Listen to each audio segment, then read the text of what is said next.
DCE is on his way to the Sydney Roosters mid-season.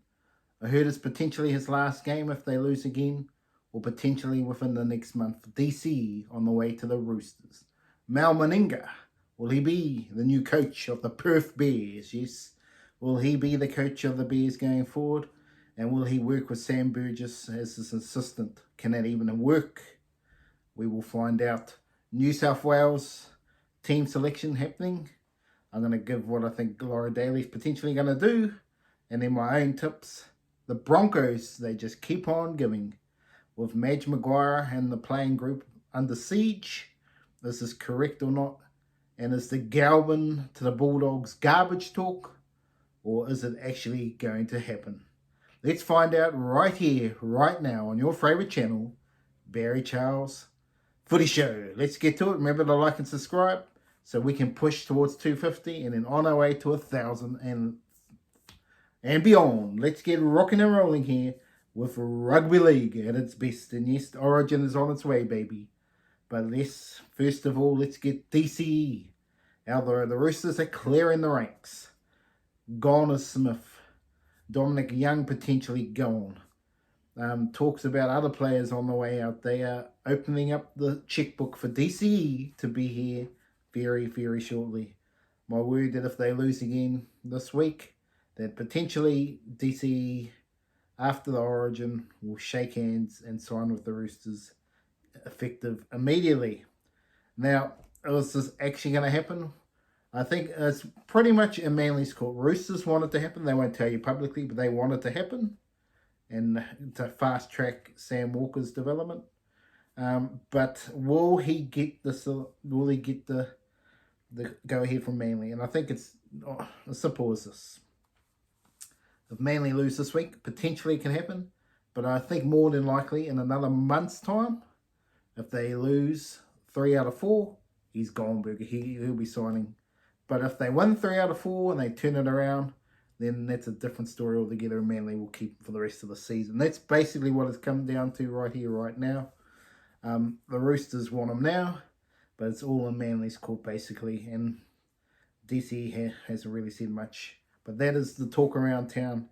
We will see if that actually happens. But I expect them to lose to the Cowboys, so he might have a think about it. Manly might have a think about it and think, we need to save our season right now.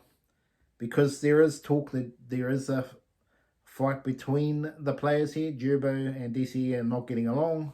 They're doing the best they can, but Gerbo just doesn't believe DCE is the man he used to be for Manly, bleed Manly. And the playing group is offside, and half of the team would be happy to see him go now. So that's where we're at. Will it happen? Who knows? Rugby League at its greatest. Meninga, what's happening there? Perth Bears. Is he going to sign with the Perth Bears? Well, there's talk that he wants to be PNG. Well, you got to make up your mind, mate. You got to pick one or the other. But yeah, to me, he is signed, sealed, delivered next week. It should be Meninga.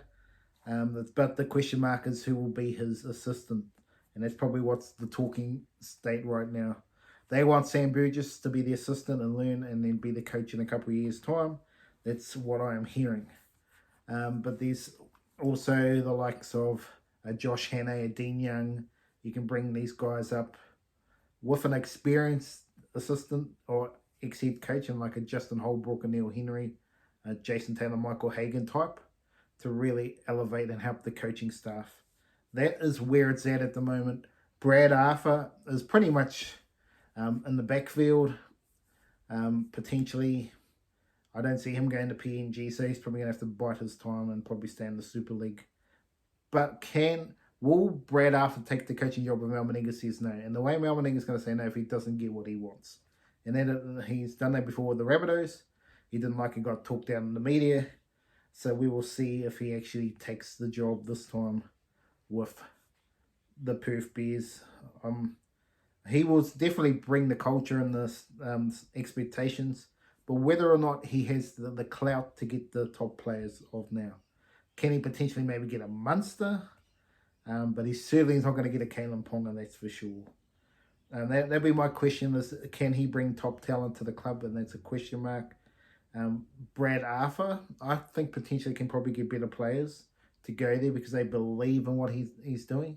But Mal Meninga could get those the Torres Strait Islanders, Aboriginal, the First Nations people. That's where he could probably get. And maybe there's a chance when I talk about it. I'm going to talk about it right here, right now. I think the Perth Bears' first signing could be Reece Walsh. Yes, there's talks out of Ty in the Broncos camp. There is some whistleblowers out there. There's no confirmed signings. This is just what I'm hearing. The types of players are Reece Walsh and Pat Carrigan are two players with Cobbo that are unhappy with the coach. That's what I'm hearing right here, right now. That doesn't mean it's fully true. You got to work through the scuttlebug. But from what I'm hearing, those are some of the players, and obviously Marty Tapau, of course, and there's some others that are disgruntled with the way Michael Maguire's going. The same issue the Bulldogs had. They got to get rid of the riffraff. That's what I'm saying. Reece Walsh might, even though he just re-signed, there's potential that Reece Walsh goes sayonara, boom, to Perth. I'm not saying it's going to happen. Michael Maguire might go before that happens. We will see, but there's potential for a big player like him or a Carrigan to be moved on. There is going to be some big guns. Michael Maguire's going to put the goat in and go, you got to go. It starts with Cobbo. Don't re-sign Cobbo. Well, unless you're getting Reece Walsh, it's a different story. But he needs the buy-in of the players. If he's not getting the buy-in of the players, those players that are the ones talking to the media, they need to be kicked out the door. That's what's got to happen there, folks, if Michael Maguire is going to be successful. Because at the moment, it's clearly the same as Kevin Walters. The same rubbish is happening. And it's not the coach, it's the players. They need to change. We will see. Because at the moment, it's a cancer on the club. At the moment, they cannot quite get to that premiership level, even though they were there. And it was only years from Nathan Cleary's 15 minutes of rugby league that stopped it. But yes, some question marks going forward in terms of rugby league. Now, what else is happening out there? Rugby league. Now, can we see the rugby league? And I'm saying 2030, they're going to have 20 teams in the comp. How are they going to find probably at least 100, maybe you could argue 120 players they need for these 4 teams when you add them up with development players and all that? They're going to have to at least find 120 players to be of NRL standard. Can they get there in that time? Obviously, they're going to have people that can come back from the Super League. There's no doubt about that. But will they be top-tier talent? And that has been the question mark. And I think it goes to the lower grades. The halfbacks, the fullbacks, they're nailing. But halfbacks, the 5'8", and even hooker, those are the 3 positions they struggle. They got everything else covered. They got the brutes, they got all the athletics, but the actual brains up top, that's where they're losing out in rugby league. That's the question mark. They've got to find those players. And I think what happens is they get washed out the back door because they're not allowed to play all the weight restrictions. I mean, weight being too big, they struggle to get into game time. That's where rugby league needs to change if they really want to go. Because otherwise, it'll be like the NBA, the NFL, the Premier League, where you have the top tier clubs, which you sort of argue they have had in the past. The Roosters always deliver, Melbourne always deliver, especially generally. So those 2 teams are up there. Penrith have been of late, but then you'll see other clubs that struggle like the Tigers, and they'll just continue to struggle. And that's what potentially happens if we don't develop more top-line talent. That is the big question rugby league has to endure. Galvin to the Bulldogs. Yes, well, I've been saying all the time that he's going to Parramatta. Well, might have to hold up the brakes there because Gould is coming in. The mastermind, the manipulator. He's saying he doesn't want him, but in the same breath, he says he's the best young player he's seen and a generational talent potentially. But why would he go there? Luke Vella was his former coach at his high school. You got Ciraldo. He wants to go to a winning team, which at the moment they are a winning team. They're on top of the table. He wants to have a better coach. So if you think Ciraldo's the one, even though Jason Rolls, to me, potentially could be a good coach and may go in a similar field as Ciraldo, we will find out if that is the case. But does Lachlan Galvin want to wait to find out? Parramatta, I think they were expecting Parramatta to do better this season. But obviously with Dylan Brown going, it really has changed a lot of the thinking around there. But this is it. Galvin wants to go to Parramatta. That's what he said the whole time. He wants to go to Parramatta. But why it hasn't happened, and that is the problem, is obviously Dylan Brown not going. That's been one stumbling point, but also the performance of the team on the field. That is Lachlan Galvin's issue. He really needs to deliver that if he wants to be in the rugby league circles. And it's just going to be interesting sides ahead what's going to happen there. Yes, well, to wrap up this video, let's put in my selection for New South Wales and what Laurie Daly's expected to do. So let's try and work out Laurie Daly's team. It's not going to be exact, obviously, but let's give it a go. I think he's going to go for Dylan Edwards, but obviously James Tedesco is the main talking point of being his replacement. Latrell Mitchell and Steve Crichton look like locks. And then who goes next to Crichton? Does Toho or Carras?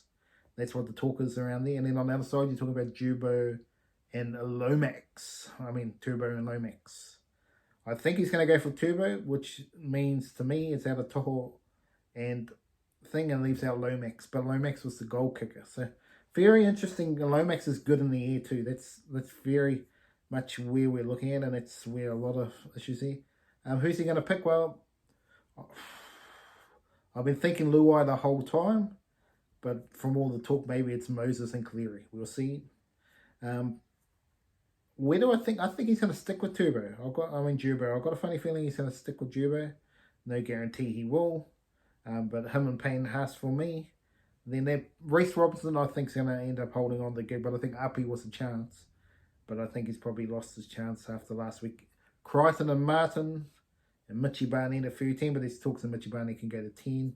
And I say, yeah, to 13. So that easily could be what's going to happen if they don't pick Turbo. Then on the bench, Connor Watson, Isaiah, Yo, Spencer Leniu, and Hudson Young's the question mark for me. Potentially deserves to be in there, but will they go with their top of player? They've obviously got heaps of other options. They've got Tedesco, they've got Pappenhausen. This is players they can pick. Stefano, Josh King, Olakawatu, Colin Matangi, Terrell May. So there's a lot of options. They could just about pick two teams, New South Wales, and it'll be very strong. But in terms of my team, or who I'd have, he's the best fullback in the game, in my opinion, at his best. I would just straight put Tom Turbo there. He's better than Dylan Edwards. In my opinion, he will do more in Origin level than Dylan Edwards. Dylan Edwards is the same as James Tedesco. He'll do all the meters and all that, but Tom Turbo, he wins your games, baby. He absolutely will win your games. I would put him in there. I've got no restrictions on Zach Lomas and Brian Toe to be the wingers, and Latrell Mitchell and Crichton in the centres. So yeah, I've left out Dylan Edwards altogether. Jerome Luai and Nathan Cleary would be my partnering. Payne Haas and Mitch Barnett in the middle. And the one player they're not talking about who absolutely deserves to be, and he's been probably the best hooker in the competition outside of Harry Grant, is Wade Egan. Absolutely killing it. He deserves to be there, but he won't be. Angus Crichton, Liam Martin are locks, and I'm going to put Jake Tafora at 13. Which my bench, I've gone for Reece Robson. Isaiah Yeo will come in for Jubo and play the rest of the game. Spencer Leniu, he's the impact player. He's the one that brings the impact. And my other impact player, I'm going to put another guy in who deserves to be there. He continues to be ripped around with injury. This time he's not injured. Do they put him in? Ryan Pappenhausen is my bolter for New South Wales. Will they put him in? Probably not. But he is electrifying and he is playing great football. He would be my selection. Anyway, that's Barry Charles Footy Show for this episode. Remember to like and subscribe. And I'll see you at the next video. Go the Bears!